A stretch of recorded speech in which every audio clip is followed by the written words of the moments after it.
ሰላም ሰላም የተወደዳችሁና የተከበራችሁ የቲቸር በላይ ዩቲዩብ ቤተሰቦች እንዴት ናችሁ? በያላችሁበት ሰላማችሁ ይብዛ። ባለፈው 2 ተከታታይ ሳምንት የእንግሊዘኛ ኮንተንት አዘጋጅቼ አስተምራችኋለሁኝ። ዛሬ ደግሞ የአማርኛ ሆሄያትን ለአማርኛ ጀማሪዎች አዘጋጅቼላችኋለሁ። ይህ ዝግጅት በእያንዳንዱ ዩቲዩብ ከምታዩት ለየት ያለ በቀላሉ ይህን ቪዲዮ ብቻ በመከታተል አማርኛ ቋንቋ ማንበብና መጻፍ የሚችሉበት ቪዲዮ ስለሆነ እጅግ በጣም ጊዜያችሁን ሰጣችሁ በትኩረት ለሁሉም ተደራሽ እንዲሆንና እንደዚህ አይነት መሰል ኮንተንት ለእናንተም ነገ ከነገ በስቲያ ተደራሽ እንዲሆንላችሁ ላይክ፣ ሼር በማድረግ ሳብስክራይብ በማድረግ ትኩረታችሁና ትብብራችሁ ከኔ ጋር ይሁን እያልኩኝ ተከታተሉኝ። እሺ ይቺ በፊደል ገበታ በአማርኛ ፊደል ገበታ የመጀመሪያ የምትገኘዋ በ ተብላ ነው የምትጠራ። በ ብለን ነው የምንጠራት። በምታዩዋት በእች ነች። በ ስንል በ ሁለቱን ከንፈራችን ክድን አድርገን ነው የምንጠራት። በ ብለን ነው የምንጠራት። ቡ ስንል ደግሞ ከጎኗ ላይ ቅጽል እናደርግባታለን። ቡ ስናል ሰውነት ቀጥሏ። ከዛ ቀጥለን ቢ ሶስተኛዋ እግሯ ላይ ነው፣ እግሯ ላይ ናት። ባ ስንል አሁንም እግሯን እናሳጥራታለን፣ የእግሯን እናሳጥራታለን። ቤ ስንል ቀለበት አላት፣ አምስተኛዋ ቀለበት አላት። ስድስተኛዋ በ ስንል በዚህ በግራ በኩል እናደርግባታለን። ቀጥል ቦ ስንል አሁንም እግሯን እናሳጥራታለን ማለት ነው። ስለዚህ በ ቡ ቢ ባ ቤ ብ ቦ። ስለዚህ የመጀመሪያ በን ካወቅነ ሁለተኛዋ ቀጥላ የበ ሞክሸ ቨ የምትባለዋ ናት። በን ከጻፍነ በቀላሉ ቨ ማድረጉ ቀላል ነው። በን አሳያችሁ። በን ካወቃችሁና ከተረዳዋችሁ ቨ ማድረጉ እጅግ በጣም ቀላል ነው። ስለዚህ አንድ ፊደል ሳሳያችሁ በውስጡ 3-4 ፊደላትን በቀላሉ በአንድ ደቂቃ ውስጥ ማወቅ የምችሉበትን ሲስተም ነው ማሳያችሁ። ተመልከቱ። ቨ ስናደርግ በን ጽፈናለን። በን ከጻፍነ በኋላ ቨ ለማድረግ በላይዋ ላይ ነው። በን ጽፈን ቨ ስናደርጋት በላይዋ ላይ አግዳሚ መስመር እናደርጋለን። ቡ ስንል ደግሞ ቡን ጽፈን በላይዋ ላይ አሁንም አግድም ጭረት እናደርጋለን። ቢ ብለን ቪ ለማለት በላይዋ ላይ አግድም ጭረት እናደርጋለን። ባ ብለን ቫ ለማለት በላይዋ ላይ አግዳሚ ጭረት እናደርጋለን። ቤ ብለን ቬ ለማለት በላይዋ ላይ አግዳሚ ጭረት እናደርጋለን ቀለበት አድርገን። ብ ብለን ቭ ለማድረግ ይችንን ጭረታውንም እናደርጋለን። ቦ ብለን ቮ። በነገራችን ላይ ይችኛዋ ብዙም በአማርኛ ቃላት ምስረታ ላይ ብዙ ጊዜ አትስተዋልም፣ ግን እንደ ሆሄያት ቅርጽ ማወቅ መረዳት ግድ ይላል። ስለዚህ እስኪ በድምፅ እንጥራው። ቨ ቡ ቪ ቫ ቬ ቭ ቮ። በጣም ጥሩ። ኦኬ ይቺ ደግሞ የምናያት ለናት።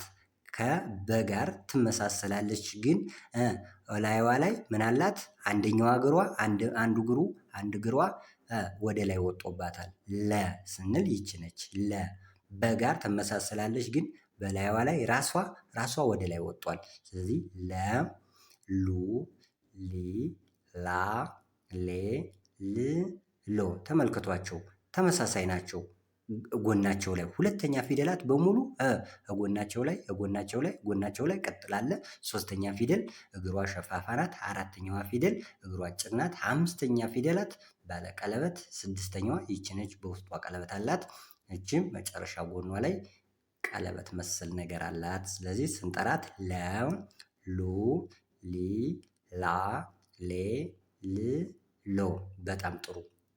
እቺ ደግሞ አሁንም ከነማን ጋር ትመሳሰላለች?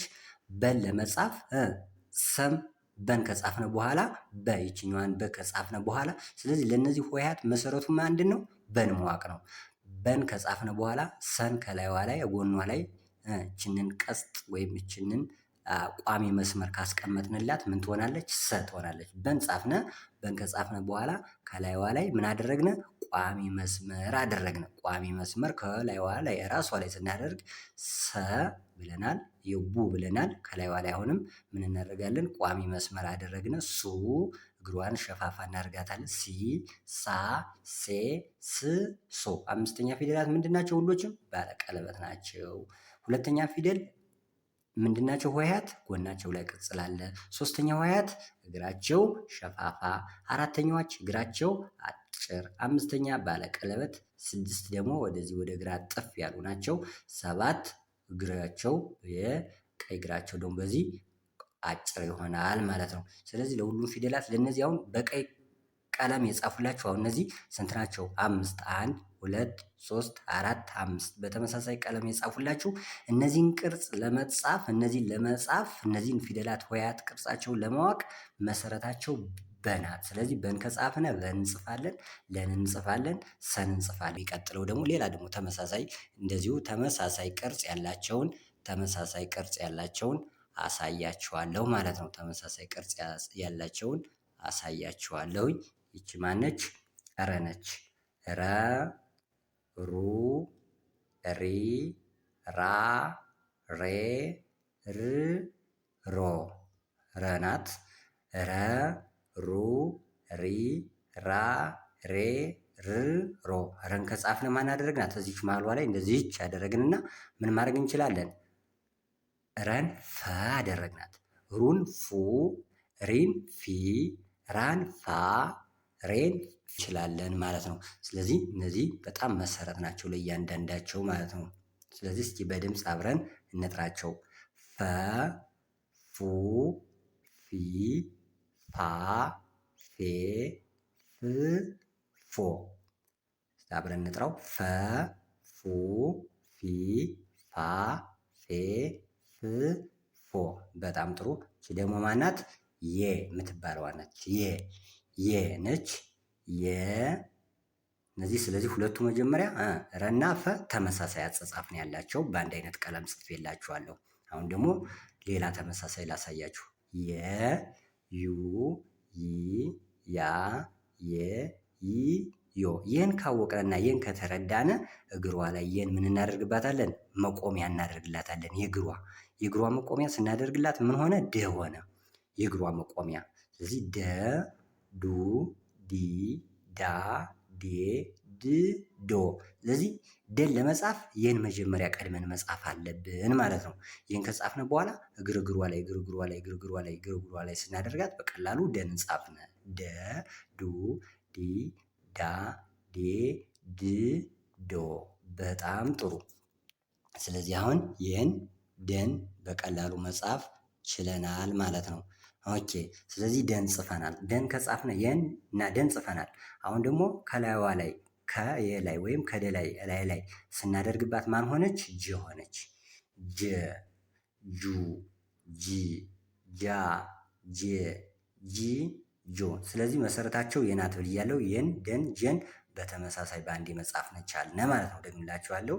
ጀ፣ ጁ፣ ጂ፣ ጃ፣ ጄ፣ ጂ፣ ጆ። በጣም ጥሩ። እሺ አሁን ደግሞ ቀጥዬ የምጽፍላችሁ ማሳያችሁ ማን ነው? ተናት። ይቺ ተናት። ተ፣ ቱ፣ ቲ፣ ታ፣ ቴ፣ ት፣ ቶ። ተ ምንድናት? መስቀል የምትመስል ለክርስትና እምነት ታማኞች ያው መስቀል ብዬ ልንገራችሁ እንዲገባችሁ።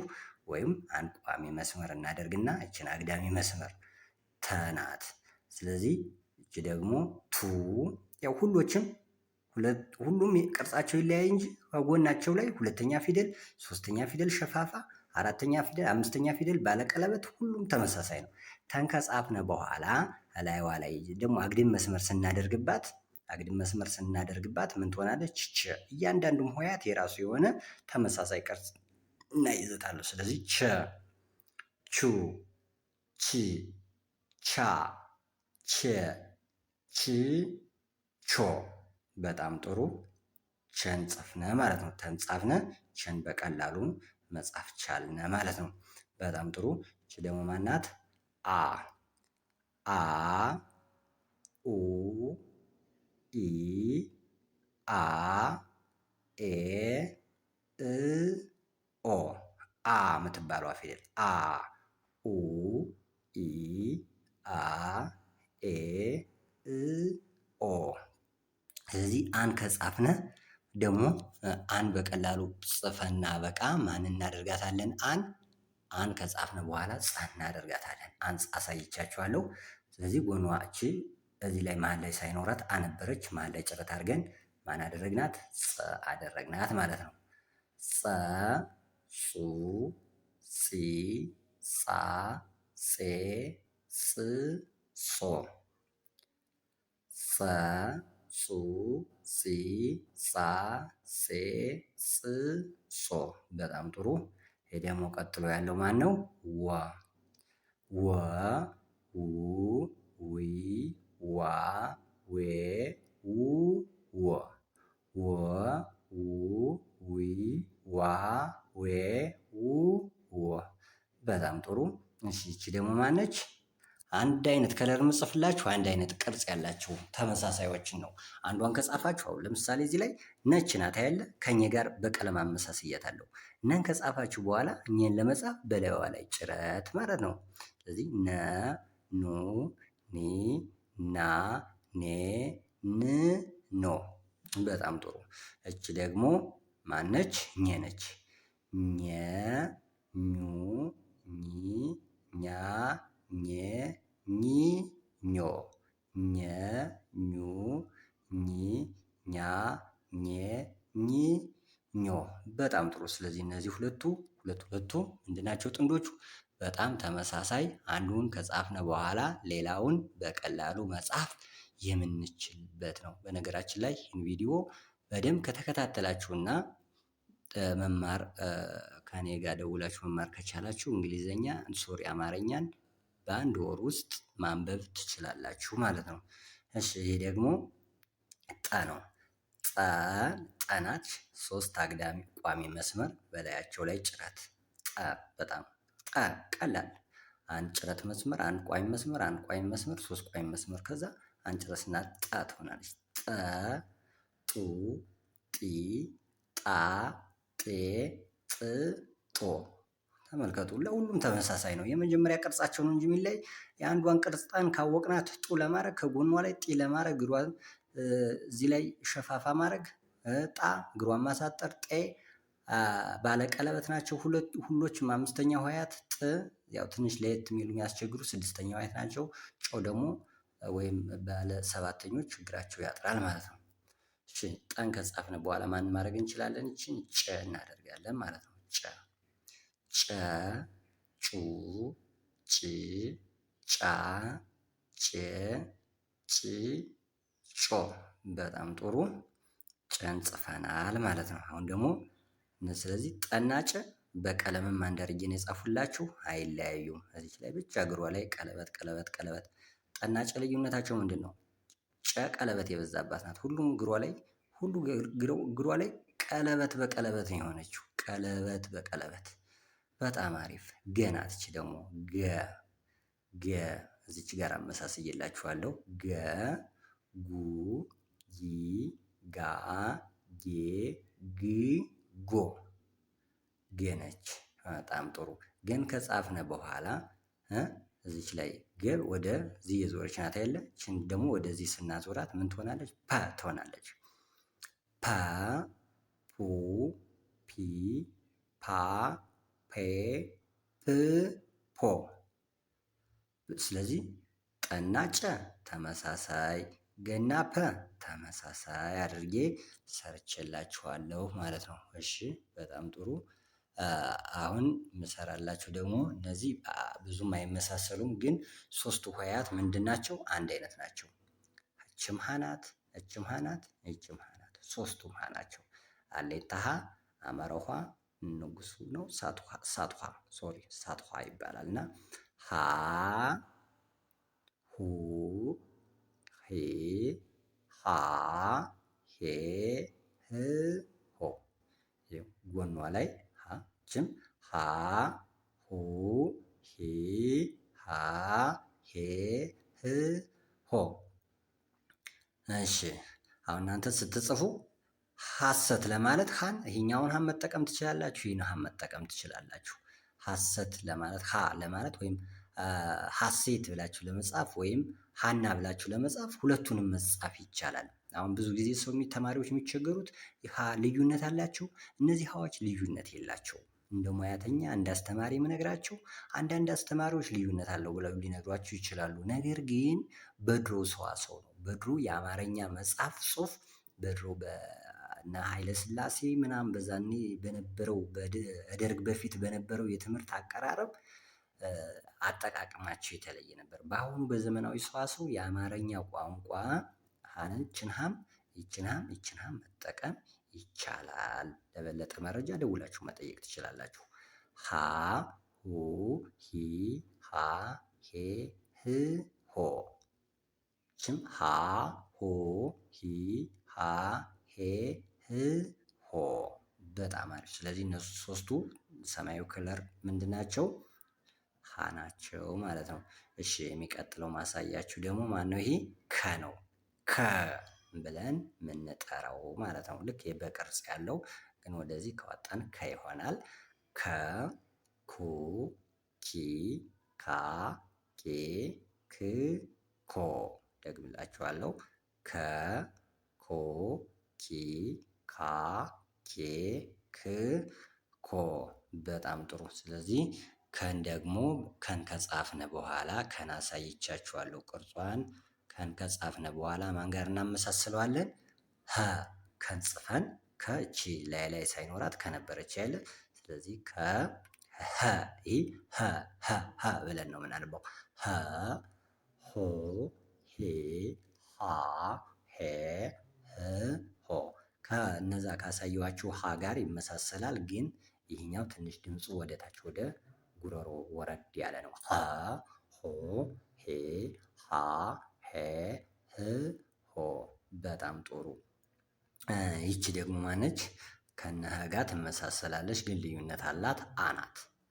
በቅርጻቸው ተመሳሳይ ናቸው። እያያችኋቸው ነው ያለ ተመሳሳይ ስለሆኑ ነው። አንዷን አሁን ብዙ ጊዜ ተማሪዎች ለመጻፍ ያህል የምትቸገሩ አንዱን ከጻፋችሁ ሌላኛው እንድጽፉ ብዬ ነው በዚህ አመሳሰሩላችሁ።